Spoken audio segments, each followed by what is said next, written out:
Can an apple a day keep the doctor away, or at least the orthopedist? Let's learn more. Many of us sit at our desks all day long at a keyboard typing, and it means we're prone to repetitive motion injuries and carpal tunnel syndrome. So we talk about movements, we talk about stretching, but let's specifically talk today about taking care of our hands and our wrists. Because as we spend all that time, we're going to be more prone to maladies like carpal tunnel.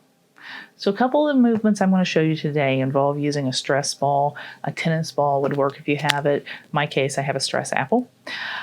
So it's a nice squishy little ball. And we're going to stretch and work on areas of our wrists and fingers.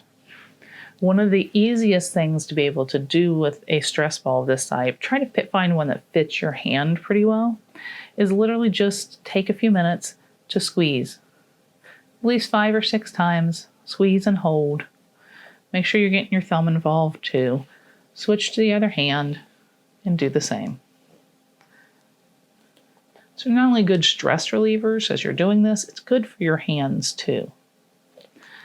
Another option to be able to use for a stress ball of this nature is you're going to want to push your hand out. Hold it straight, like so. Squeeze slightly and lift your wrist up. Bring it back down, squeeze slightly, bend your wrist down. I can feel that here in my hand almost automatically. Stretch it out, lift up. Stretch it out, move down. Make sure you do that on both sides. You're going to take it straight out, squeeze, lift up. Release, go straight, squeeze, pull down. Definitely feel it more in my left hand than I do in my right. But you'll be surprised how stiff that area will get.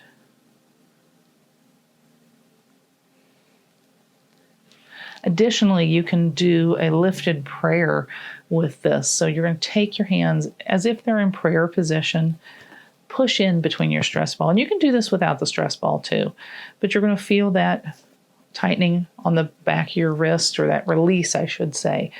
You can raise it up and pull it back down. Notice I'm not forcing, but I am adding a decent amount of pressure here. So I want to try to compress it some and pull it back down.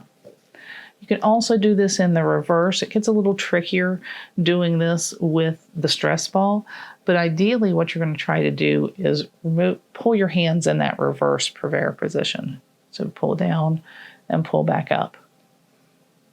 And if you can get it to balance on your wrist, like so, you can do that also with the stress ball to add a little extra pressure to it.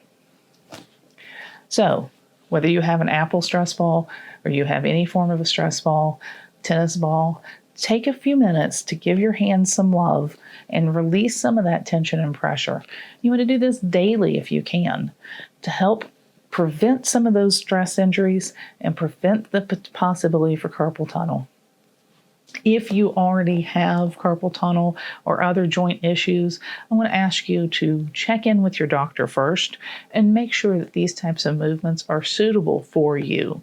Safety first. And remember, you may feel some pressure, you may feel some discomfort, but you should not feel pain. If you are feeling pain when you're doing these, definitely contact your doctor. Find out what's going on. This should not hurt. So thank you for joining me today. If you liked the video, give it a thumbs up, hit the subscribe button, and hit the notification bell. And come back and join me on Monday for another guided meditation. I'll see you then.